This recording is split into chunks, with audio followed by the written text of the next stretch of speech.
That night, we were at a concert. My best friend had been insisting for weeks, to the point where he bought the tickets himself. I couldn't refuse anymore. We drank too much. I wanted to unwind after the heavy week I'd had at work. Are you ready for this?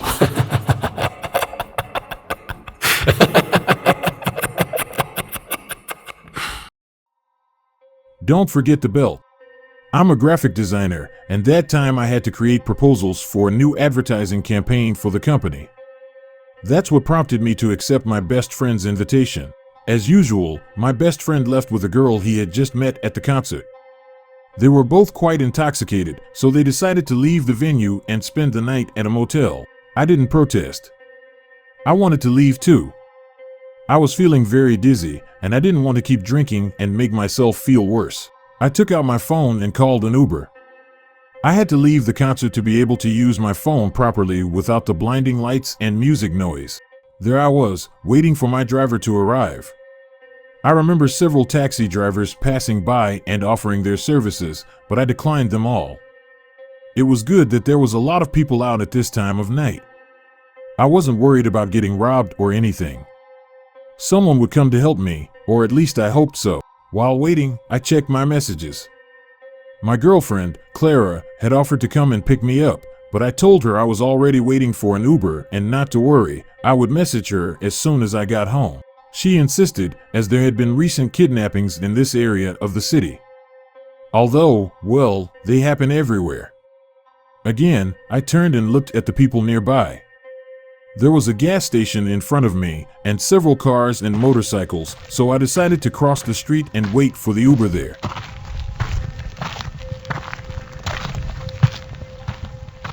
It seemed safer than standing on a street corner. I remember that about 30 minutes had passed, and my driver still hadn't arrived. I was so dizzy that it was hard to see his real-time location. Even blinking several times was very confusing, but both the car icon and my location were close, so I assumed he wouldn't take long to arrive. I was starting to feel uncomfortable. It was difficult to hide how drunk I was. I tried my best to stay still, but I was swaying back and forth uncontrollably. My feet couldn't maintain balance, and just before making a scene and falling, my Uber had arrived. I didn't check the license plate. I trusted that the driver had approached and joked, saying, "Sorry for the delay. I had to deal with my boyfriend when I accepted the ride." Yes, my driver was a girl. She appeared to be around 25, about 2 years younger than me. I considered getting into the back seats and lying down, but she was very cute. With no intention of resisting her charm, I sat in the passenger seat, and we started the journey. She had great charisma, didn't like silence, and always looked for something to talk about, so I decided to ask her what had happened with her boyfriend when she accepted the Uber ride. She began to tell me that he was a bit jealous and that several times he demanded her phone to confirm that she wasn't being unfaithful to him with anyone else. The problem escalated when she refused, and they had a heated argument. I didn't ask, but I deduced that her boyfriend was with her when she accepted my fare, as I doubt a call delayed her so much. He arrived almost an hour after I requested the ride. I was very drunk, it was evident even to her, but I couldn't help but notice that she was driving very slowly. It took her a long time to move from one street to another. I didn't understand why. The road was empty. There were hardly any cars. I also noticed that when the traffic light was green, she would drastically reduce the speed until it turned red and she stopped. It was clear she didn't want to reach my destination quickly, but what she was doing was absurd, so I asked her politely why she was driving so slowly. The car sometimes indicated that the speed didn't exceed 10 kilometers per hour. She smiled and said she was thinking about how to reconcile with her partner, and out of distraction, she slowed down to avoid an accident. The way she said it was so convincing that I didn't doubt it. She sounded very self-assured and at the same time apologetic for my complaint, but that didn't make her go any faster. She continued at the same slow pace as before. I wasn't going to start an argument, so I took out my phone and messaged my girlfriend, telling her what was happening with the Uber girl. Immediately, she asked me to send her the link with my real-time location, the one WhatsApp offers. Just as I was about to do it, the girl interrupted me, asking, "Are you talking to your partner?" When I answered yes, she insisted on seeing a photo. I could barely type, so I showed her the photo my girlfriend had on WhatsApp, and she started complimenting her, saying she was very pretty, that she liked her hair, and so on. Then she asked me how we had met, and that's when I put away my phone, ignoring the request my girlfriend had made. I began to tell her about our first encounter, how hard it was for me to win her over, and all those things. After a few seconds, a notification popped up on my phone. I took it out to see what it was, as it didn't sound like an ordinary message. It was the Uber app notifying me that my driver had arrived, but that I was far from the pickup location.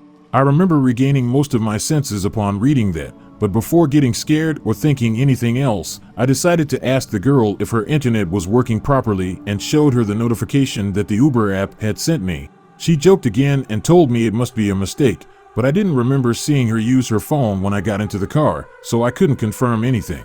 To clear my doubts, I asked her to confirm the ride. That way, I would receive the notification and could calm down. She politely said she would, so she took out her phone and started typing. I was waiting for a notification from the app that would put my mind at ease, but seconds passed and nothing came. Just when I thought I couldn't be any more nervous, she started speeding up. I insisted a couple more times, but she kept saying she had no network coverage, and that's why it was taking so long. I didn't ask her anything else, but something was off. Again, I took out my phone to message my girlfriend and send her the real-time location, but as if it were a stroke of bad luck, my phone died. It had run out of battery, and it was impossible for me to communicate what had happened to my partner. I took a deep breath and started looking around. I hardly ever went to that part of the city, so I couldn't be sure if we were headed home or in another direction, and that made me feel even worse. She had noticed that my phone had run out of battery due to my attempts to turn it on, so she pulled out a USB cable and plugged it into the car, offering it to me to recharge. I thought it was kind of her, and I won't lie, that brought me a bit of relief. I wish I had known that such relief would disappear as soon as my phone turned on. When it did, there was another notification from the Uber app, this time not a generic message, but someone claiming to be the driver of the car I had requested, asking me where I was and that he was waiting for me at the gas station in front of the concert venue where I had attended. That's when I realized I had gotten into the wrong car, and it was true. I never received confirmation of the service from the girl, and I never would. This was not the car I had requested, and it was obvious that wherever we were headed, it wasn't towards my home. I started to pay less attention to how pretty she was and demanded that she stop the car, that this wasn't the Uber I had requested, and that she had been lying to me all this time. I even offered to pay her the fare without any problem, but I wanted her to stop the car. It's incredible how a person can regain their lost senses due to alcohol when it comes to fear. And yes, I was scared. I didn't know where I was, and if I disconnected my phone, it would only be a matter of time before it turned off again. The girl ignored me, didn't stop, and my body froze when a deep, masculine voice spoke from the back seats. What's the rush? We're almost there. The deep voice from the back seat said. I quickly turned on the flashlight on my phone. My body began to tremble at the shocking scene my eyes were showing me. There was no one in the back seats. I was sure that what I had heard was not a trick. It didn't feel like a horn or a speaker. Someone had spoken to me from behind. I knew it was foolish, but I asked the girl if she had heard what had just been said to me, and she, smiling, told me that it would be best if I fastened my seatbelt. By that time, I had lost track of how long I had been unable to see the road we were on. When I looked ahead again, we were no longer passing buildings or houses, but trees on a two-lane road. We were outside the city, but how? I wondered. How was it possible to have left the city streets so quickly? My phone was still on, so I decided it was time to surrender to the embrace of fear and desperation. I tried to open the door, and as expected, it was locked. I thought that even if I had managed to open it, jumping was not an option. The car was going too fast. If I tried, I could die, and for a few seconds, I wondered if that would be better than what might happen later. I had to do something immediately, so I forcibly grabbed the steering wheel, and she removed her hands, but to my surprise, it didn't budge. It felt like a stone. With a choked scream, I demanded that she take her feet off the car's pedals, but when she did, nothing happened. The speed didn't decrease, not even when I quickly moved my foot to the driver's side and pressed the brakes. Yelling at the girl was no longer making any sense. Something was happening with the car. I began to break into a cold sweat, and my body wouldn't stop trembling. She continued to smile, as if trying to give me some sort of reassurance, but it was clear that her intentions were not good. In my desperation and on the verge of shedding a tear or two, I asked, "What do you want?" To which she responded, "Why do you assume I'm not alone?" I had given more importance to that than to the question of what her intentions were. I had never laid a hand on a girl, but this time I was about to. My life was in danger, and the worst part was that she was looking at me and not at the road. It seemed like the car was driving itself, and I thought I had gone crazy, but I could see the headlights of some cars coming from the opposite direction.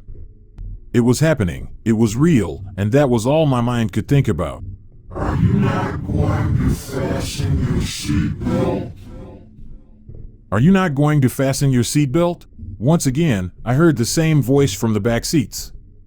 Like the first time, I turned on my flashlight and illuminated the entire car. There was no one there. The girl mocked me as she saw my horrified look, closing her eyes and bringing her hands to her mouth as if it were an act of tenderness. I wondered how a person who expressed so much confidence could do this to me, and I wasn't even sure of what was happening. We could crash and die at any moment, but she didn't seem to care. I don't know if it was the alcohol or the fear, but something was preventing me from fainting. I couldn't handle it all. I grabbed my phone to call emergency services, but there was no signal. We were too far away. There was nothing I could do, and the despair was so overwhelming that I began to cry. At that moment, I heard the sound of the door lock being released. I didn't confirm it, but I was almost sure that the door could open if I tried. I remember looking out the window for several seconds until the girl, mockingly, asked me if I was going to jump or not. More than a question, it sounded like she was challenging me. I turned to look at her, and she saw my tears. That's when multiple laughter began to be heard in the back seats. They were not only male laughter, but also female. I tried inspecting the back seat again with my phone for the third time, but although I couldn't see anything, the laughter didn't stop.